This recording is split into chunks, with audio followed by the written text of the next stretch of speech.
All right, Coach Frye, one home meet in the books, second meet of the regular season, but most importantly, the first meet in the history of the Carolina Indoor Track and Field Complex. 11 event winners, a new school record, a lot of fast times, over 30 personal bests. You said the track was fast, and it proved to be very fast this past weekend. Yeah, it is fast, and I'm happy to find out the predictions and the measurements and all of the things that Mondo put into to saying that it would work like it worked.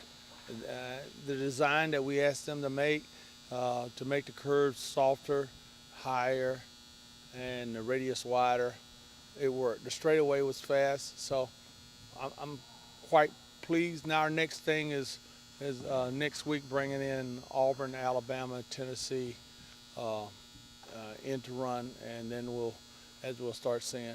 And regardless of who's here, I know it's a point of pride for you to have this facility and to be able to bless the youth athletes in the state of South Carolina and also your Gamecocks with what's one of the fastest indoor tracks in the entire country. Yeah, it's a legacy track. It's one where people are going to have for a long time to talk about Carolina track and field, and the kids are going to learn to be whether they can run really fast and have pride versus California and Texas and New York kids.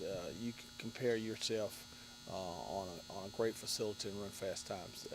Probably the two best performances from the past weekend. Rinzi Chance in the 400, his new school record, 46:15. And then your women's DMR had one of the top 10 times in school history, ranked in the top 10 in the NCAA this year. I think it was 11:48:77.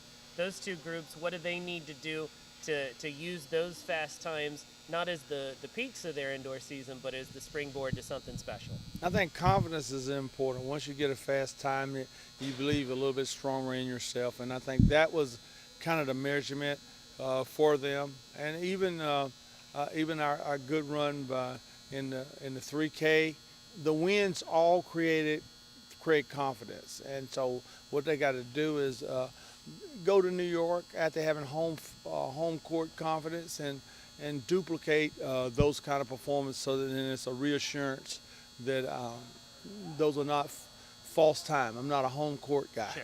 And so, and that's Renzi, the same thing. It's what do I do in all conditions? That's our next test for everyone. Running home. Everybody ought to be good at home. And I'm thankful that we have a facility so we can be good at home. But now our next thing is the confidence from home. Take it on the road. I do want to ask you about the women's quarter milers. You had a third student athlete jump up into the NCAA top 10 this past week in Stephanie Davis. Of course, she joins Aaliyah and Wadlin. Aaliyah, who led the nation in the 400 for a week, all three of them still in the top 10. And of course, the mile relay is nationally in the top 5. It feels like that group is feeding off of each other and challenging each other to get faster and faster every time out. Yeah, this week will be a big challenge for them. It's again, they are hitting fast times. They had a good week last week here at home, and it's great to have Stephanie take ownership and get a chance to shine. She got a big victory with a great time and one of the top times in the country. And her thing is to come back here. Her next quarter is come back here at home to try to get herself so that she stays in the top 16 to go to the nationals, get such that she's one of the top 8 in the conference so that you can go into the conference meet 2 weeks after that, and knowing that you can score for the team. So all of these things add together. It was fantastic for Stephanie, and we're happy. We kind of knew these things could happen for Stephanie. She's growing confidence-wise, and which is beautiful to see her grow into herself. She's got a lot left there, so it means the rest of them have to keep pushing because Stephanie has ability to run just like the other two. Let's talk about this weekend up at the Armory in New York City. This is a meet you've been going to, various versions of it for, I'd say, close to 20 years at this point. What is it about the Armory and this meet in New York City that makes it a repeat destination for you every single year on the schedule? I think student life and constantly having opportunities for our students to have a great experience.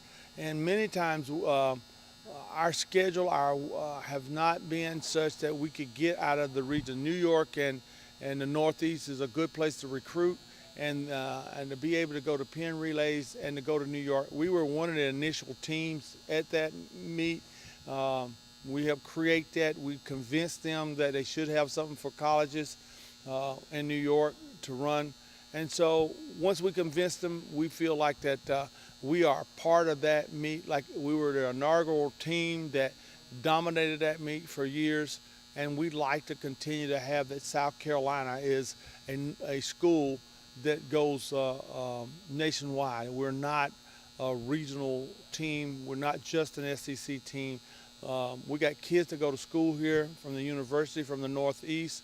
They have a lot of pride. We have a great deal of alumni in the Northeast. And so when we go to New York, we're kind of giving back to people that give it us. Natasha Hastings was from New York, our school record holder. And if we had never gone there, we wouldn't have that Olympian.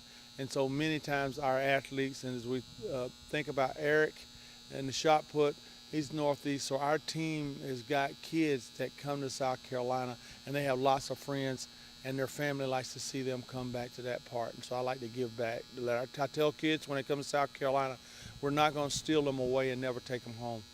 You mentioned you've had a lot of success there. Is there something about running in New York City that you think maybe gives kids an extra pep in their step?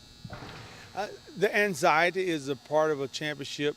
You need to feel that and know that you can run in large groups and crowds. And if you have that that extra something that takes you to the next level, to not be getting that virus, no matter how many times you go to New York, you get that fear, that anxiety, that rush. And if you can confront that, then you know something about yourself. And if you can't, you know that you got to go back, rework how I handle stress, how do I handle crowds, and how do I handle this kind of atmosphere. So at first it's like I want to go up to New York and have fun, and then all of a sudden you walk into an arena with about 5,000 people, and they're all cheering and they're running around, and they call out South Carolina, and then you start facing the fact, oh my God, where am I in this here? What's my pace? And so those are things as an athlete you need to know, can you address? And so that's what being in New York and the lights at any time of the night, and those things are the exciting gift for the student athlete as a reward for the hard work you do all fall long, and all the hard work you do day to day. Is kind of a mid-season reward to you that, you know what, I stayed on the track team. I was out there and when the temperatures were right at 100 in August, so that I can make this effort to go to New York.